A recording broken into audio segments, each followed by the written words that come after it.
नमस्कार, आप देख रहे हैं जन टीवी और मैं आपके साथ आकांक्षा पारिक। खबरों की शुरुआत से पहले एक नजर हेडलाइंस पर।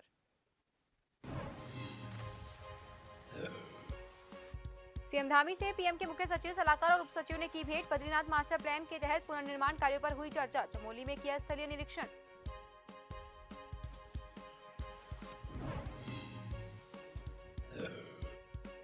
G20 सम्मेलन में प्रतिभाग करने पहुंचे प्रतिनिधिमंडल का स्वागत। जॉली ग्रांट एयरपोर्ट पर ब्राजील से 3 पहुंचे। उत्तराखंड के स्थानीय संस्कृति और लोक परंपराओं से हुए रूबरू।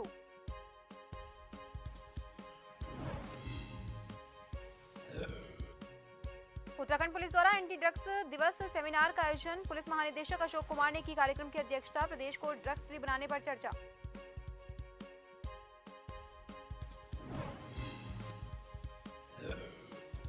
हरिद्वार में हर की पौड़ी से 4 जुलाई को शुरू होगा कांवड़ मेला। पर्यटन मंत्री सतपाल महाराज ने लिया तैयारियों का जायजा। सीसीआर में अधिकारियों से ली व्यवस्थाओं की जानकारी।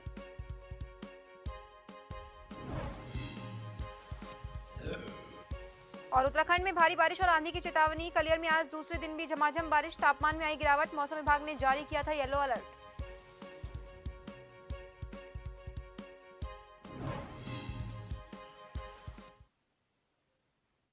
और अब खबरें विस्तार से। उत्तराखंड के नैनीताल के दुग्ध उत्पादक संघ ने, और आपको बता दें, दूध में कमी का निर्णय लिया है। दूध की रेट्स में कमी की गई है। दुग्ध उत्पादक सहकारी संघ ने आंचल दूध और दुग्ध उत्पादों की दरों में कमी का निर्णय लिया है। इसके साथ ही दुग्ध मूल्य प्रोत्साहन योजना के अंतर्गत नैनीताल जिले को 8 करोड़ 35 लाख की धनराशि एकमुश्त आवंटित करने पर सीएम का आभार जताया और साथ ही दुग्ध विकास मंत्री सौरभ बहुगुणा का भी आभार जताया। वहीं जानकारी देते हुए नैनीताल दुग्ध संघ अध्यक्ष मुकेश बोरा ने बताया कि ये निर्णय इसलिए लिया गया है ताकि बाजार और उपभोक्ताओं के साथ साथ पर्यटन सीजन में अन्य प्रांतों से आने वाले पर्यटक भी आंचल के साथ स्वाद ले सके।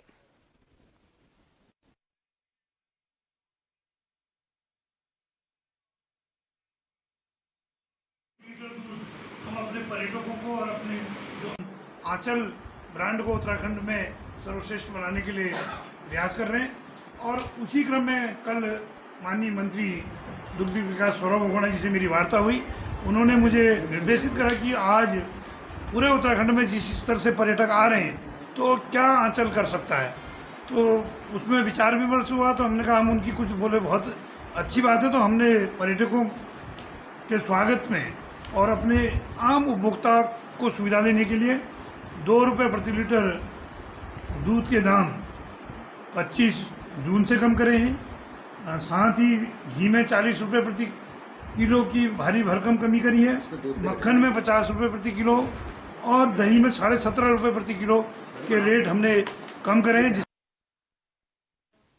उत्तराखंड के काशीपुर में आज रेलवे विभाग के डिप्टी चीफ इंजीनियर टीम के साथ पहुंचे और काशीपुर पहुंचकर बाजपुर रोड स्थित निर्माणाधीन फ्लाईओवर का निरीक्षण किया। इस दौरान फ्लाईओवर की निर्माणादायी कंपनी के प्रोजेक्ट मैनेजर और अन्य अधिकारियों के अलावा एनएच के अधिकारियों ने रेलवे के डिप्टी चीफ इंजीनियर से विभाग की तरफ से फ्लाईओवर के विभिन्न निरीक्षण जल्द कराने की बात कही। इस दौरान रेलवे के डिप्टी चीफ इंजीनियर मीडिया से दूरी बनाए रखे।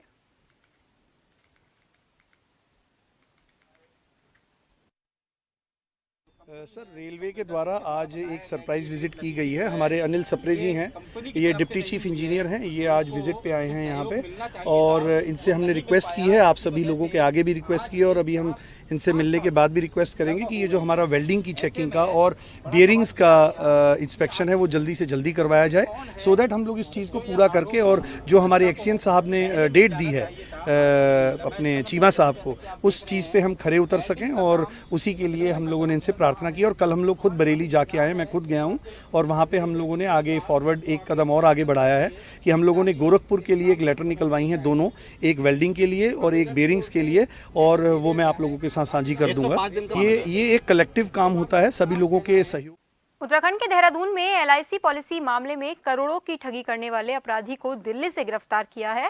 दरअसल एसटीएफ एसएसपी आयुष अग्रवाल ने जानकारी देते हुए बताया कि अजीत नाम के व्यक्ति को दिल्ली से गिरफ्तार किया गया है, जो कि बुजुर्गों को एलआईसी पॉलिसी में समस्या बताकर ठगने का काम करते थे। अभी बाकी सदस्य फरार हैं, उनको भी एसटीएफ जल्दी ही गिरफ्तार कर लेगी, आपको बता दें। इसके साथ ही उन्होंने बताया कि देहरादून के रहने वाले एक बुजुर्ग से लगभग 43 लाख रुपए की धोखाधड़ी इसके द्वारा की की गई थी, जिनकी शिकायत पर पूरी कार्रवाई की गई है। वहीं अपराधी पहले भी 5 करोड़ की ठगी के मामले में जेल जा चुका है, जो कि जमानत पर बाहर है, जिसके कब्जे से 47,000 रुपए नगद, आधा दर्जन मोबाइल फोन और आधा दर्जन से ज्यादा सिम कार्ड बरामद किए हैं। हमारे यहाँ पर एक शिकायत प्राप्त हुई थी जिसमें एक सीनियर सिटीज़न थे, 80+ ईयर्स एजेड थे। उनके साथ में पिछले 5-6 वर्षों से इंश्योरेंस पॉलिसीज़ रिन्यू कराने के नाम पर, बंद पॉलिसीज़ को दोबारा से स्टार्ट कराने के नाम पर और अन्य लुभावने ऑफर देकर उनके साथ में 43 लाख से ज़्यादा की धोखाधड़ी की गई थी। और ये पिछले 5-6 साल से धोखाधड़ी इनके साथ में चल रही थी। और जब इनको इस बात का पता चला कि जो पैसा गया है वो कंपनी के अकाउंट में, इंश्योरेंस कंपनी के अकाउंट में नहीं गया है, उनके साथ धोखाधड़ी हुई है, तो उन्होंने मुकदमा दर्ज कराया था। तो इसमें जो हमारी टीम है उनके द्वारा काफ़ी मेहनत की गई और इसको वर्कआउट करने की कोशिश की गई। जिन नंबर से कॉल किया गया था, जिन अकाउंट्स में पैसे गए थे, उन सारी डिटेल्स को एनालिसिस करके कल हमारी टीम ने दिल्ली से एक जो मेन इसका सरगना है इस पूरे गिरोह का, अजीत, इसको गिरफ्तार किया है। उत्तराखंड मौसम विभाग ने 3 दिन के लिए उत्तराखंड के कई जिलों में ऑरेंज अलर्ट जारी किया है। दरअसल 4 धाम यात्रा के लिए ऑरेंज अलर्ट जारी किया गया है, जिसको लेकर डीजीपी अशोक कुमार ने भी कर्मचारियों को निर्देश दिए। दरअसल उन्होंने कहा कि एनडीआरएफ की टीम हो या एसडीआरएफ की टीम लगातार अलर्ट मोड पर है। अभी ऐसी कोई बात नहीं है कि 4 धाम यात्रा को रोका जाए, लेकिन यदि इसकी जरूरत पड़ती है तो उस पर भी विचार किया जाएगा। अभी 4 धाम यात्रा सुचारू रूप से और सही तरीके से चल रही है।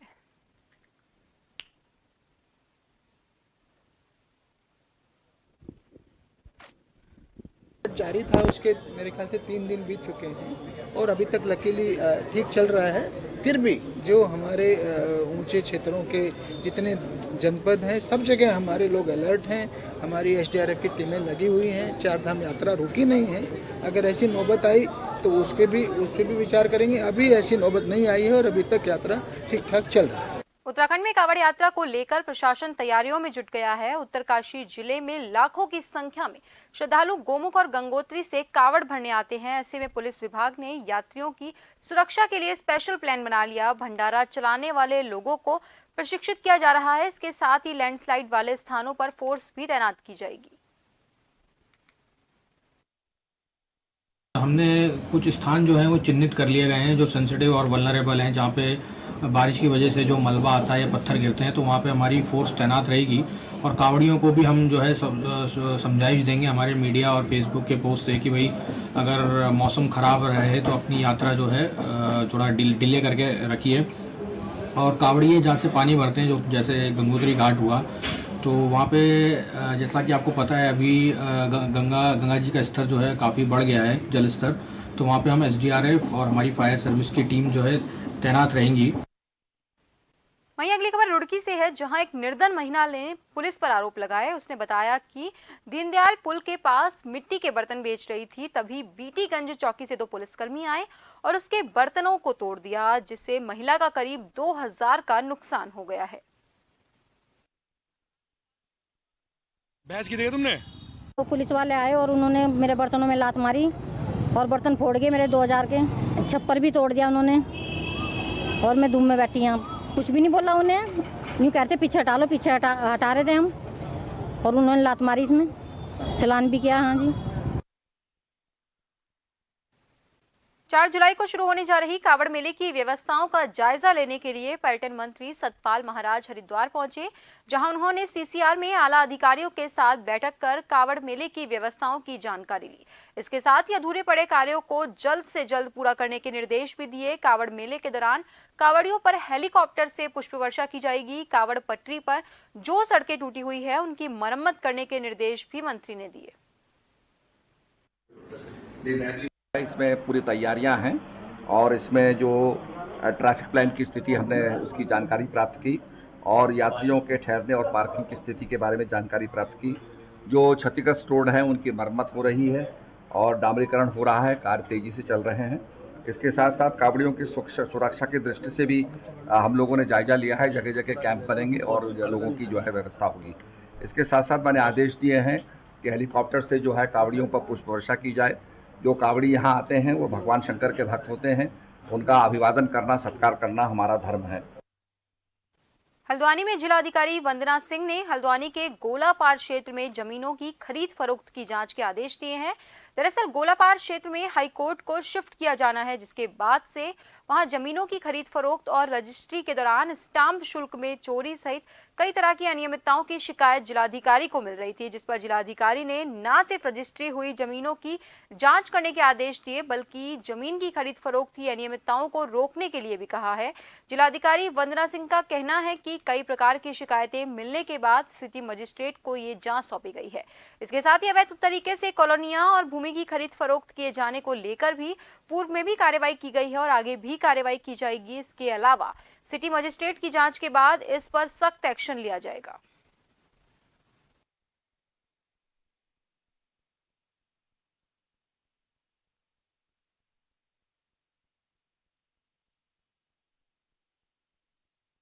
जहाँ पर हाईकोर्ट का बिल्डिंग का स्थानांतरण प्रस्तावित है, उस क्षेत्र से ज़मीनों के संबंध में काफ़ी सारी शिकायतें आ रही हैं। इसके विषय में हमने प्रशासन की तरफ से जांच भी कराई गई, कुछ चालान इत्यादि भी हुए हैं। वर्तमान में भी जो हाईकोर्ट का भवन बनेगा उसकी पेरिफेरी में जितने भी प्रकार के इलीगल कंस्ट्रक्शन या इलीगल कॉलोनीज वगैरह के काम या नियम विरुद्ध जो रजिस्ट्रीज इत्यादि के काम हो रहे हैं, उनकी जांच करने के लिए सिटी मजिस्ट्रेट को निर्देशित किया है।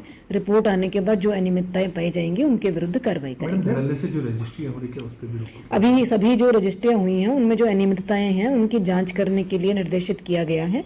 जो भी रिपोर्ट होगी उसमें जिस प्रकार के वायलेशंस नियमों के सामने आएंगे उसके अनुसार कार्रवाई करेंगे।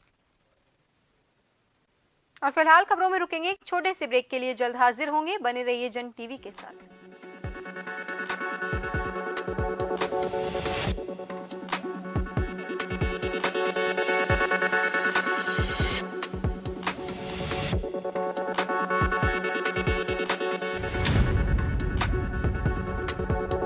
G20 की सफल मेजबानी से आज भारत वसुधैव कुटुंबकम के संदेश के साथ पूरी दुनिया में अपने बढ़ते प्रतिनिधित्व का परिचय दे रहा है।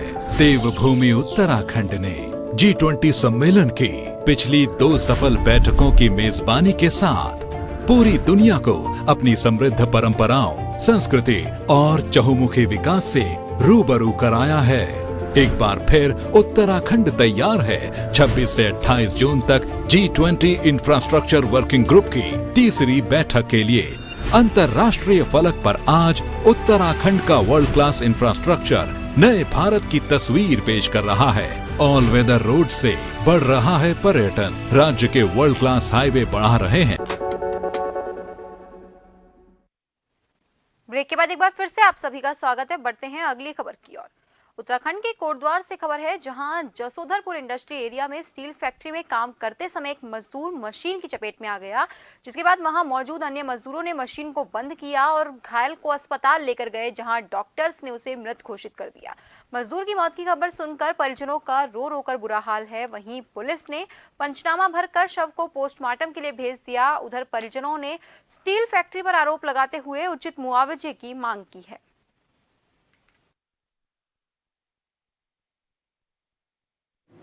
जिनकी जो सुबह अपने घर से फैक्ट्री में गए हैं, किशनपुरी फैक्ट्री जसोधरपुर में फैक्ट्री में काम करते थे, 20 सालों से ठेकेदार के साथ में काम करते हुए आ रहे हैं। और आज जो सुबह जब वो फैक्ट्री में गए, उनकी अभी तक जब उनकी सर में चुन्नी बांधी हुई थी और चुन्नी बांधने के बाद उनका फैन बेल्ट पे उनको चुन्नी लिपट गई और लिपटने के बाद उनकी चुन्नी पे उनका गला फंस गया और उनके सर पे और आंखों पे भी चोट आई हुई है। डोईवाला के केशवपुरी में एक पिता ने अपनी 2 मासूम बेटियों की गला घोंटकर हत्या कर दी। जब दोनों घर पर दिखाई नहीं दी तो तलाश के दौरान घर के भीतर रजाई के नीचे मरी हुई अवस्था में मिली। सूचना मिलने पर पुलिस मौके पर पहुंची और शवों को पोस्टमार्टम के लिए भेजा। वहीं आरोपी पिता घटना को अंजाम देकर मौके से फरार हो गया। फिलहाल पुलिस आरोपी की तलाश में जुटी है।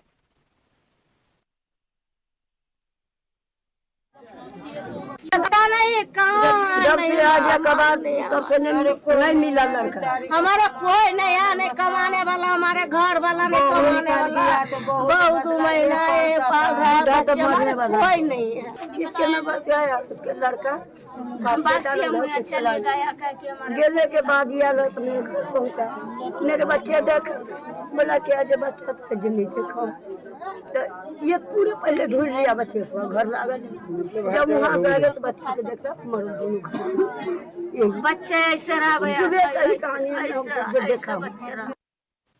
हल्द्वानी में एसएसपी पंकज भट्ट ने सभी थाना प्रभारियों और चौकी इंचार्ज के साथ समीक्षा बैठक की। इस दौरान बेहतर काम करने वाले पुलिसकर्मियों को प्रशस्ति पत्र देकर सम्मानित भी किया। एसएसपी पंकज भट्ट ने बताया कि सभी थाना और चौकी प्रभारियों को लंबित विवेचनाओं को जल्द पूरा करने के निर्देश दिए गए हैं। इसके साथ ही आपदा की दृष्टि से अब मॉनसून सीजन में दूरस्थ क्षेत्र के थाना चौकियों में आपदा के उपकरण उपलब्ध कराए जाने के निर्देश दिए गए हैं। इसके साथ ही पर्यटन सीजन के चलते यातायात व्यवस्था को चाक चौबंद किए जाने को कहा गया है। इसमें क्योंकि अभी हमारे जो है टूरिस्ट सीजन भी चल रहा है नैनीताल में, और कैची में भारी भीड़ अभी भी लगातार चल रही है। फोर्स द्वारा जो कैची में बहुत अच्छा संचालन किया गया, उसके लिए मेरे द्वारा पूरी फोर्स को आपका जो है प्रशस्ति पत्र और सम्मानित किया गया है, जिनके द्वारा बहुत महत्वपूर्ण कार्य किया गया। इसके अलावा हमने आपदा को लेकर के भी इसमें मीटिंग की है, क्योंकि पूर्व में जो घटनाएं हमारे संज्ञान में आई हैं उसको ध्यान में रखते हुए जो थाने दूरस्थ हैं उनमें आपदा के उपकरण और वाहनों की संख्या बढ़ाई जाएगी, उनमें थोड़ा प्रशिक्षित कर्मचारियों की संख्या बढ़ाई जाएगी। इसके अलावा जो क्राइम मीटिंग का फोकस रहा है वो विवेचनाओं के निस्तारण में, और ख़ासकर जो गुमशुदा और लावारिस लाशें हैं उनको लेकर के इसमें फोकस किया गया है। हमारा जो पूर्व से स्मैक को लेकर के अभियान चल रहा था वो आगे जारी रहेगा। रुड़की के बेलड़ा गांव में हुए बवाल प्रकरण में दोनों पक्षों के पीड़ितों के परिवार से मिलने हरिद्वार सांसद डॉक्टर रमेश पोखरियाल पहुंचे। इस दौरान सांसद के काफिले को सड़क में भरे पानी के बीच से ही गुजरना पड़ा। दरअसल बेलड़ा गांव के मुख्य रास्ते पर काफी गहरा पानी भरा रहता है और सड़क में गड्ढे होने की वजह से कई बार ग्रामीण चोटिल भी हो जाते हैं।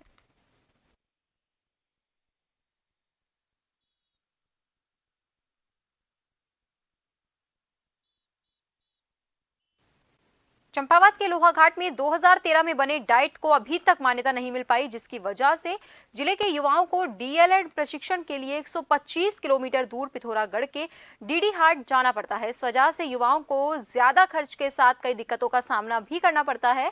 वहीं इस गंभीर समस्या को देखते हुए सीएम धामी ने 21 जून को लोहाघाट में डीएलएड प्रशिक्षण शुरू करने की घोषणा की थी, जिसके बाद युवाओं में काफी खुशी है। इस घोषणा के लिए जिले के युवाओं ने सीएम धामी को धन्यवाद दिया है। वहीं डाइट के प्राचार्य डॉक्टर अवनीश शर्मा ने मीडिया को जानकारी देते हुए समस्या के बारे में बताया। 2 बार सचिव स्तर से पत्र एनसीटी के चेयरमैन सर को लिखा गया है, पर उसमें कोई सकारात्मक परिणाम नहीं हुए हैं। अब परसों देवीधुरा में माननीय मुख्यमंत्री सर के सामने इस बात को रखा गया। माननीय मुख्यमंत्री जी ने इसकी घोषणा की है। निश्चित तौर पर अब मान्यता मिलने में शायद जो हम काम कर रहे थे उसको गति मिलेगी, और इससे न सिर्फ स्थानीय जो विद्यार्थी, जो बेरोजगार बच्चे वहां जाकर अनावश्यक उनका व्यय हो रहा है उनको लाभ मिलेगा, और बल्कि जो क्षेत्र की लोग हैं उनको भी इसका बेनिफिट मिलेगा। चंपावत के टनकपुर में खाद्य सुरक्षा विभाग की टीम ने सचल लैब वाहन के साथ नगर और पूर्णागिरी धाम क्षेत्र में जन जागरूकता अभियान चलाकर लोगों को सुरक्षित आहार के प्रति जागरूक किया। इस दौरान टीम ने सचल लैब में 33 खाद्य और पेय पदार्थों के नमूनों की गुणवत्ता जांची, जिसमें 7 नमूने मानक के अनुरूप फेल पाए गए। औषधि विश्लेषण शाला के प्रभारी आयुक्त राजेंद्र सिंह कठायत ने बताया कि जांच में दूध के 2, पनीर के 3, मिठाई का 1 और मसाले का 1 नमूना खाने योग्य नहीं पाया गया। टनकपुर एवं पूर्णागिरी मेला क्षेत्र में खाद्य परीक्षण विश्लेषण द्वारा मौके पर ही खाद्य पदार्थ के सैंपल टेस्ट किए गए। कुल जो है 33 खाद्य पदार्थ के sample on the spot test किए गए। उसमें से 7 खाद्य पदार्थ मानकों के अनुरूप सही नहीं पाए गए। जो चीज़ें निकली हैं वो जो है मिल्क एंड मिल्क प्रोडक्ट है। मिल्क एंड मिल्क प्रोडक्ट में भी जो प्रोटीन है, जो SNF है, या जो है मिल्क फैट है, या उसमें पानी की मिलावट पाई गई। उत्तराखंड में भारी बारिश और आंधी को चेतावनी मौसम विभाग ने दी है। आपको बता दें अगले 7 दिन भारी बारिश की चेतावनी जारी की गई है। मौसम विभाग ने रेड अलर्ट जारी किया है और लोगों को यात्रा से बचने की सलाह दी है। जिला प्रशासन और आपदा प्रबंधन को सतर्क रहने के लिए कहा गया। उत्तरकाशी, देहरादून, टिहरी, नैनीताल, बागेश्वर, पिथौरागढ़ जिले में शनिवार और रविवार को भारी बारिश का रेड अलर्ट है। 50 किलोमीटर प्रति घंटा की रफ्तार से आंधी की भी चेतावनी जारी की गई है। मौसम विभाग ने मानसून के 2 दिन में उत्तराखंड पहुंचने की संभावना भी जताई है। 24, 25, 26 से 3 दिन आगे आने वाले जो है, तो इसमें जो डिस्ट्रीब्यूशन की बात करें तो ज़्यादातर जगहों में बारिश तो है ही है, हल्की से मध्यम, लेकिन इसके साथ साथ हैवी से वेरी हैवी रेन जो है वो भी आपको जो है कहीं कहीं पर प्रदेश के जो जनपद है उनमें वो मिलेंगी। तो उसकी वजह से भी आप देख रहे हैं कि जो एक्टिविटी करीब 3 दिन इसी तरह की चलने वाली हैवी से वेरी हैवी रेंज जो है, अगर मैं बात करूँ 24, 25 और 26 इसमें ये मिलने वाली है। पहाड़ों में विशेषकर देखें और मैदानी क्षेत्रों में भी कहीं कहीं पर हैवी रेंज तो वहाँ पर भी मिलेंगी। तो इसी की वजह से या फिर जो एक्युमुलेशन होगा तो कहीं ना कहीं जो पानी का जल स्तर है गाढ़ गदेरों में वो बढ़ेगा। तो जो लोग इसके आसपास रहते हैं या इसी तरह स्ट्रीम्स वगैरह है तो उनमें भी पानी बढ़ेगा। इवन मैं देहरादून या जो हमारी और भी नैनीताल है, ये ऐसे ऐसे जो सिटीज़ है, हल्द्वानी वगैरह, इसकी भी बात करूँ तो यहाँ भी अच्छी बारिश है जो 3 दिन ये रहने वाली है। तो कहीं ना कहीं जो लोकल बीच जो गाढ़ गदेरे हैं, नाले हैं, उनमें भी पानी बढ़ेगा। तो जो लोग इसके आसपास रहते हैं उनको सतर्क रहने की जरूरत है। उत्तराखंड के कलियर में मौसम विभाग के पूर्वानुमान के मुताबिक दूसरे दिन भी बरसात का दौर जारी है। जहां लगातार बारिश से जनजीवन अस्त व्यस्त हो गया है, वहीं इससे तापमान में गिरावट दर्ज की गई है। आपको बता दें, बरसात को लेकर मौसम विभाग ने येलो अलर्ट जारी किया था।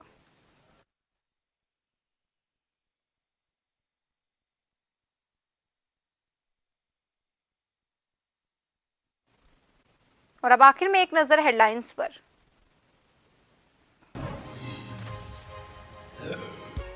सीएम धामी से पीएम के मुख्य सचिव, सलाहकार और उप सचिव ने की भेंट। बद्रीनाथ मास्टर प्लान के तहत पुनर्निर्माण कार्यों पर हुई चर्चा। चमोली में किया स्थलीय निरीक्षण।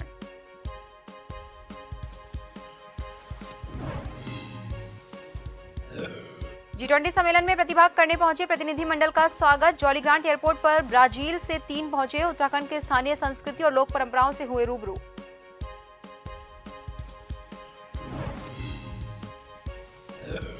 उत्तराखंड पुलिस द्वारा एंटी ड्रग्स दिवस सेमिनार का आयोजन। पुलिस महानिदेशक अशोक कुमार ने की कार्यक्रम की अध्यक्षता। प्रदेश को ड्रग्स फ्री बनाने पर चर्चा।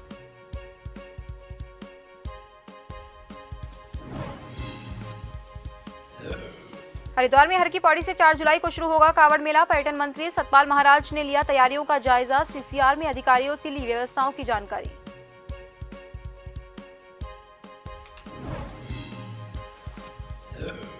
और उत्तराखंड में भारी बारिश और आंधी की चेतावनी। कलियर में आज दूसरे दिन भी झमाझम बारिश। तापमान में आई गिरावट। मौसम विभाग ने जारी किया था येलो अलर्ट।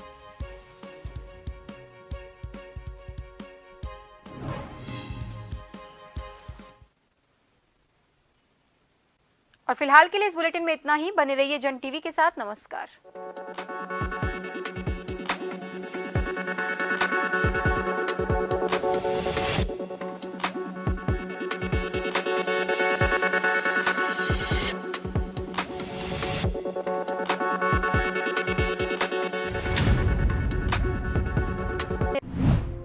शहर हो या गांव, पहाड़ हो या मैदान, आम जनता को मिल रहा है सुशासन का लाभ और शिकायतों का तेजी से समाधान, क्योंकि पहले से ज्यादा आसान और जवाबदेह बन गई है सीएम हेल्पलाइन 1905। नमस्कार, 1905 उत्तराखंड सीएम हेल्पलाइन में आपका स्वागत है। बताएं मैं आपकी क्या सहायता कर सकती हूँ। सीएम हेल्पलाइन का उद्देश्य है सुशासन और कार्य संस्कृति में सुधार। 1905 पर अब मिल रही है 24 घंटे शिकायत करने की सुविधा। जन शिकायतों की महीने में 2 बार समीक्षा का प्रावधान।